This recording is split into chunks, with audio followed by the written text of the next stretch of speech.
MP board के कक्षा 11वीं के विद्यार्थियों, देखिए मैं आपको आज के इस वीडियो में जीव विज्ञान का 7 नवंबर के दिन जो आपका पेपर है वो सोल्व कराऊंगी फुल सॉल्यूशन के साथ में, जो आपका Hindi medium plus English medium दोनों क्लास के लिए फुल सॉल्यूशन के साथ में रहेगा। और देखिए ये प्रश्न आपकी 7 नवंबर के दिन काफ़ी मदद करने वाले हैं और आप इन प्रश्नों के द्वारा काफ़ी अच्छा स्कोर बनाने वाले हैं। ठीक है, तो चलिए बिना किसी रुकावट के वीडियो को हम शुरू करते हैं। तो देखिए पहला प्रश्न है कि वह कोशिका अंग जिसमें डीएनए पाया जाता है क्या कहलाता है? केंद्रक की माइटोकॉन्ड्रिया हरित लवण। तो इसका आंसर है ये सभी, यानी कि तीनों कहलाते हैं। ठीक है, दूसरा है स्टार फिश किस संघ का जंतु है? तो ये है इकाइनोडर्मेटा का। ठीक है, तीसरा है प्रकाश संश्लेषण में कौन सा प्रकाश परास सबसे अधिक प्रभावशील है? तो इसका आंसर है लाल। ठीक है, चौथा है कॉकरोच के उत्सर्जी अंग है। तो इसका द आपका राइट रहेगा। किसमें पुष्प एकलिंगी होते हैं? तो खीरा में। और एक बीजपत्रियों के प्रारूपी संवहन पुल होते हैं तो कैसे? बही फ्लोएमी। ठीक है, इसका आपका राइट रहेगा। ठीक है, चलिए फिर है choose the correct option English medium वालों के लिए। पहले का ऑल दिस, दूसरे का आपका सी, तीसरे का रेड। ठीक है, और चौथे का आपका डी और पांचवे का रहेगा, ठीक है इधर से देखने दीजिए मुझे, पांचवे का रहेगा आपका बी और छठे का ए। ठीक है, हो गया। चलिए अब बढ़ते हैं रिक्त स्थान की ओर। ठीक है, तो देखिए पहला रिक्त स्थान है आपका कि नग बीज वाले पौधों के समूह का नाम खालिस्तान है। जिम्नोस्पर्म।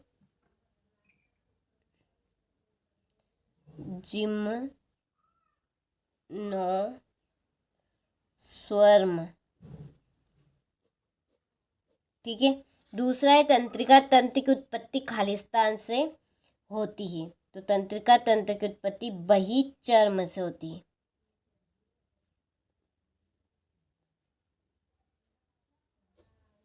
तीसरा है डीएनए का संश्लेषण खालिस्तान प्रावस्था के दौरान होता है। तो एस प्रावस्था के दौरान, एस प्रावस्था। पक्षी वर्ग की हड्डियां खालिस्तान होती है। तो पक्षी वर्ग की जो हड्डियां होती है वो खोखली होती है। कीटों में श्वसन खालिस्तान के द्वारा होता है, ट्रेकिया के द्वारा।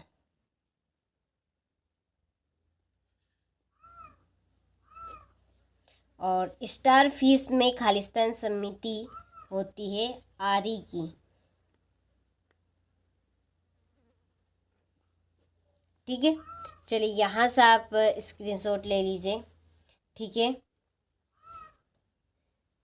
इसके बाद में ये आपके इंग्लिश मीडियम वालों के लिए फिल इन द ब्लैंक्स हो गए।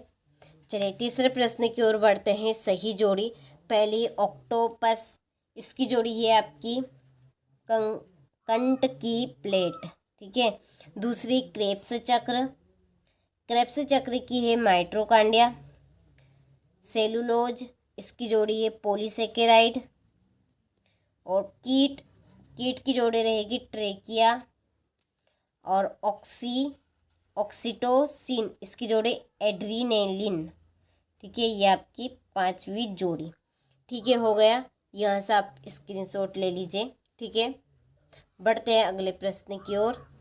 इसके पहले आप इंग्लिश मीडियम वाले जोड़ी का स्क्रीनशॉट ले लीजिए क्योंकि मैंने यहाँ पे नंबर डाल दिए हैं। ठीक है, अब बढ़ते हैं चौथे प्रश्न की ओर। तो देखिए गुणसूत्र किन पदार्थों के बने होते हैं? तो जो गुणसूत्र हैं वो DNA, RNA एवं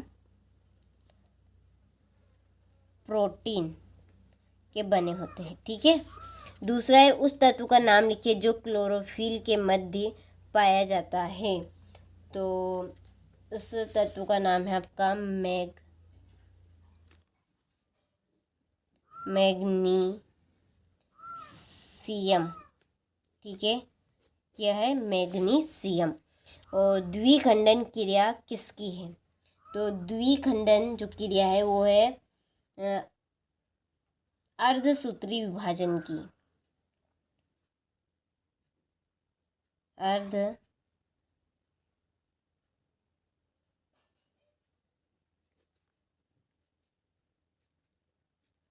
विभाजन। अमीबा का प्रचलन अंग कौन सा है? कुटपात। ठीक है। और कौन सा हार्मोन रुधिर में ग्लूकोज की मात्रा निश्चित बनाए रखता है? काइटिन।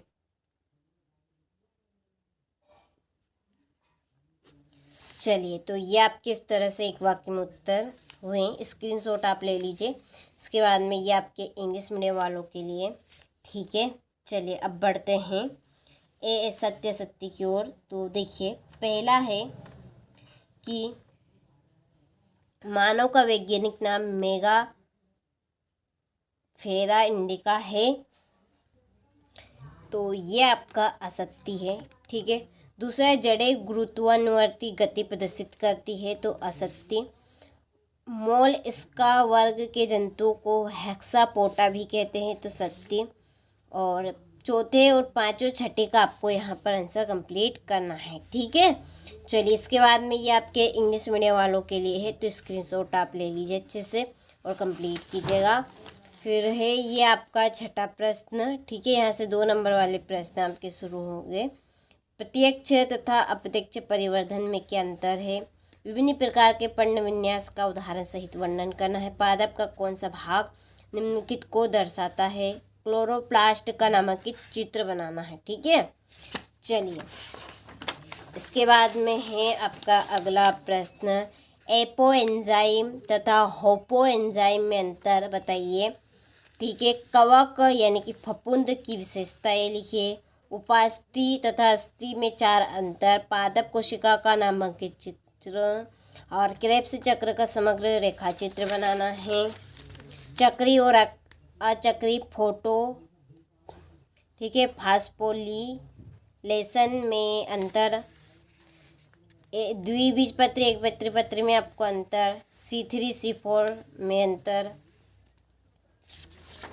चलिए, ये आपके टोटल प्रश्न हो चुके हैं। आपने सारे प्रश्नों का अच्छे से स्क्रीनशॉट ले लिया होगा। अच्छे से आपको कंप्लीट करना है ताकि आप सभी अच्छे से अच्छे नंबर स्कोर कर सकें। ठीक है।